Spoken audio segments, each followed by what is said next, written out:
Women, delicate, flighty, and driven by emotion, some men might say, but be careful about that, because it just might be the last thing you ever say.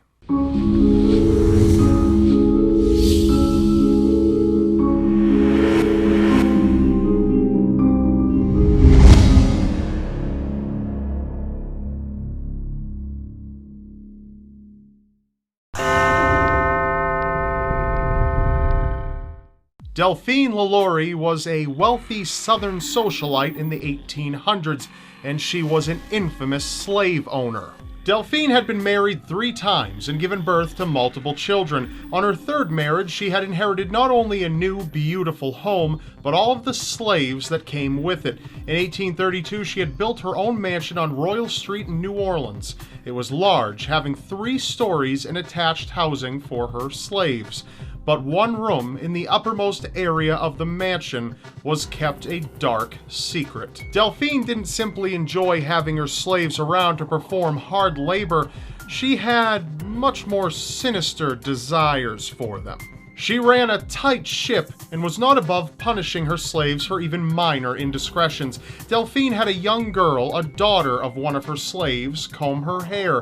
When the girl hit a snag, Delphine promptly took up a whip and began violently lashing the girl. The assault was so severe that the girl ran to the roof and jumped off to her death.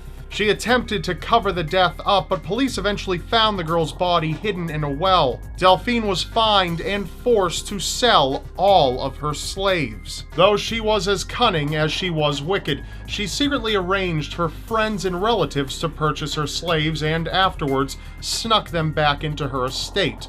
Delphine's children would, at times, feel compassion for the slaves. If her children offered any of the slaves food, however, they would be severely beaten. Madame Delphine's sinister ways knew no bounds.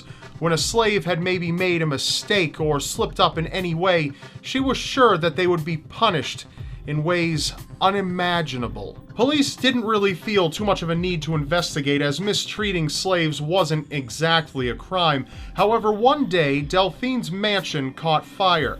Police and fire marshals rushed to put the fire out and found a 70-year-old black slave woman who worked as the cook, chained to the stove. The woman was still alive and claimed to authorities that she was the one who started the fire in an attempt to kill herself. She told them that she was trying to avoid punishment. She didn't want to be taken to the uppermost room of the mansion because so many slaves had gone there and never returned. Bystanders who had responded to the fire forced themselves into the uppermost room to be sure everyone was evacuated, but they ended up stepping into a nightmare. Slaves strung up by chains, still alive, suffered beyond measure. Some of them had amputated limbs, some had their limbs stretched out until they tore, some had their mouths sewn shut.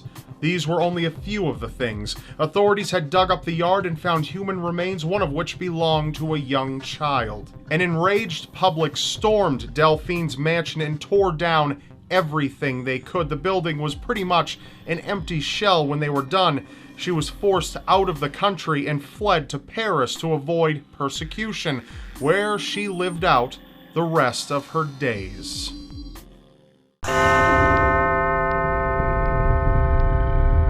The first woman in Australia to be sentenced to life in prison without parole? Yes, that would be Katherine Knight. Katherine lived an unfortunate life growing up. She was the victim of much sexual abuse from family members until she was around 11 years old.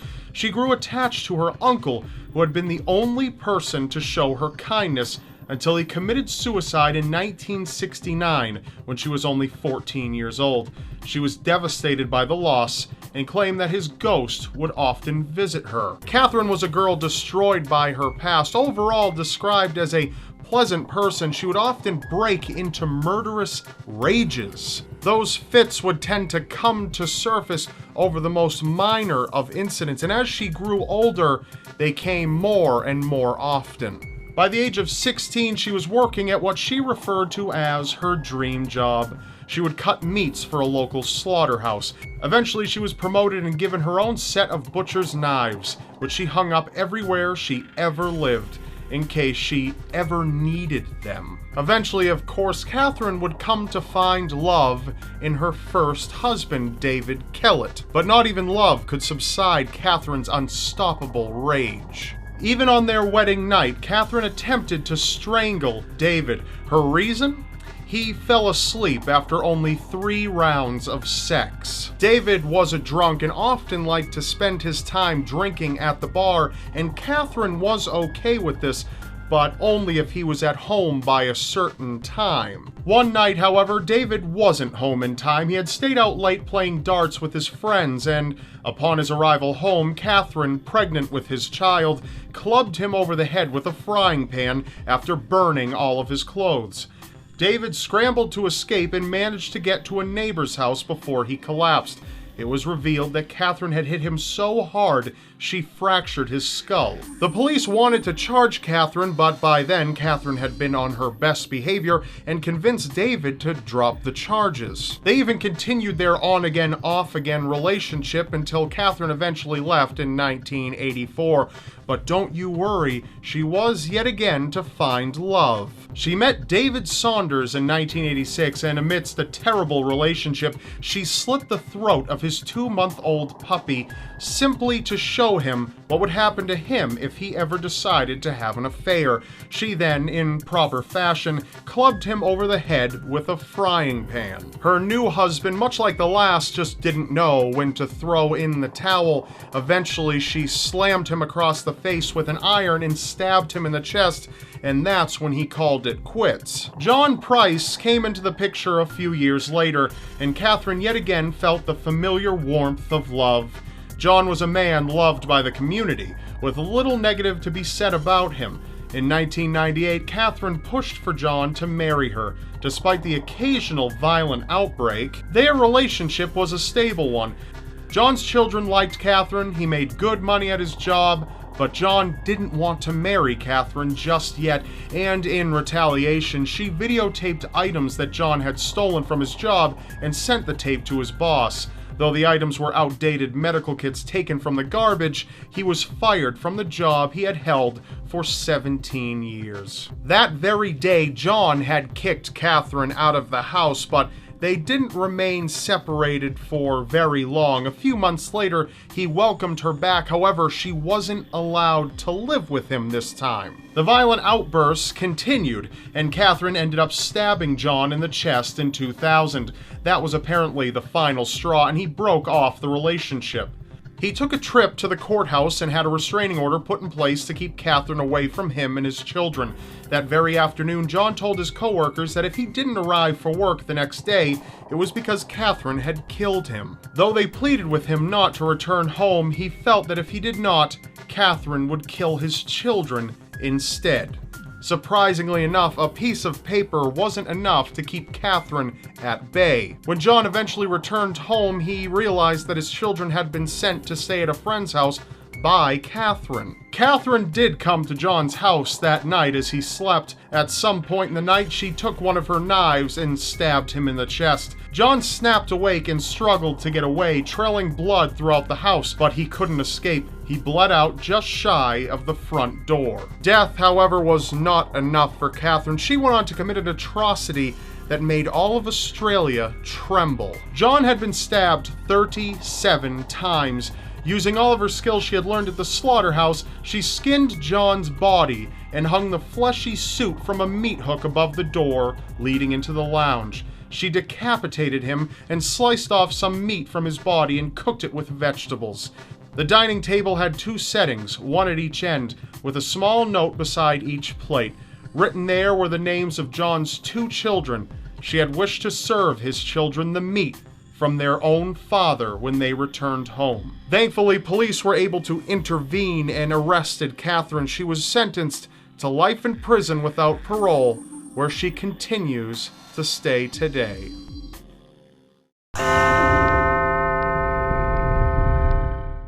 Elizabeth Báthory, known as the Blood Countess, is a dark memory in Hungarian history.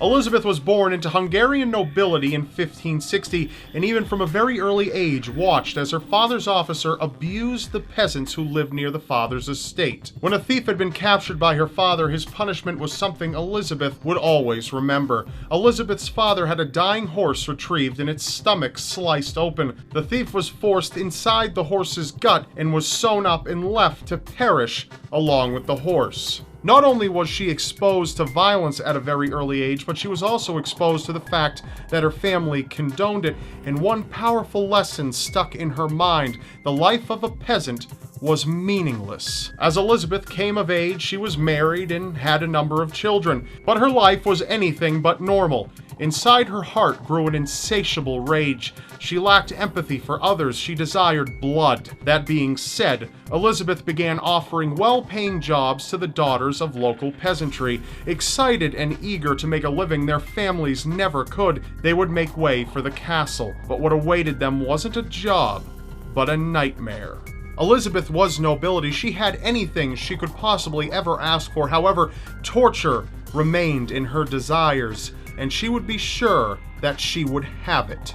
Elizabeth would trap the young girls as they arrived and inflict immeasurable pain onto them.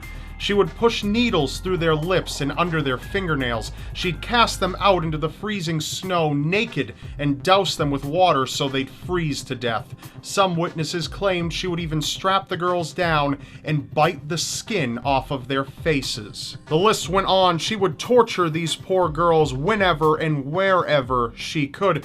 Some accounts even claim that she would force some of the girls to cannibalize themselves. A popular legend, though unconfirmed to be true, was that Elizabeth discovered through her numerous sessions of torture that the blood of the young girls resisted her skin from aging, so she would fill up a tub with their blood and bathe in it. Eventually, however, Elizabeth's cravings would have her overstep her bounds. Peasant girls weren't the only ones Elizabeth would order to be taken. In time, she even began abducting the daughters of higher-class citizens. This drew some unwanted attention. In 1610, Elizabeth's castle was raided and she was arrested, along with her accomplices, though due to her nobility, she never saw a trial. Instead, she was locked away in a single room with only slits for air and food, where she remained until her death 4 years later. A popular paraphrasing claims, "Hell hath no fury